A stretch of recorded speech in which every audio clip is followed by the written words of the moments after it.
Елбасының болашаққа бағдар рухани жаңғыру бағдарламалық мақаласынан туындаған туған жер жобасы аясында елімізде бірқатар іргелістер атқарылып келеді. Туған жеріне өскен ортасына қол ұшын созып, әлеуметтік жобаларды жүзеге асыруға үлес қосқан жандардың еңбегін елеп, сый құрмет көрсету де дәстүрге айналды. Осы мақсатта Бөкей-Ордасы ауданында бір топ азамат жомарт жүрек марапатына ие болды.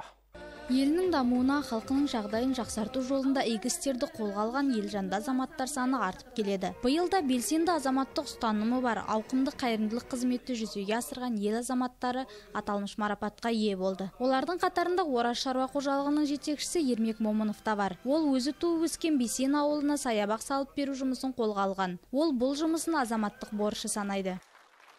Елімізге деген, жерімізге деген міндетімізді білеміз. Ол осындай ауылымызға, ауданымызда, облысымызда, қала берді елімізде осындай елім жерім дейтін азаматтар көп болсын. Ең бастысы еліміз тыныш болсын.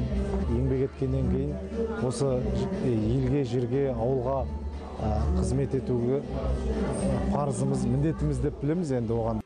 Шарада қайырымдылық жобаларды, түрлі акцияларды ұйымдастырған, қоғамдық маңызы бар шараларға демеушілік жасаған ұйымдарда елеусіз қалмады. Ауданда биыл әр жылғы мектеп түлектері белсенділік танытты. Ахмедияр Құсайынов атындағы мектептің 2009 жылғы түлектері Мұратса елді мекеніндегі аз қамтылған көп балалы жанұяның үйіне газ кіргізіп берсе, Бесен Жәнекешев мектебінің 1999 жылғы түлектері ауыл мешітінің кілемдерін жаңартып, дауыс күшейткіш аппаратурамен қамтамасыз еткен. Бұл тізім мұнымен тоқтап қалмайды.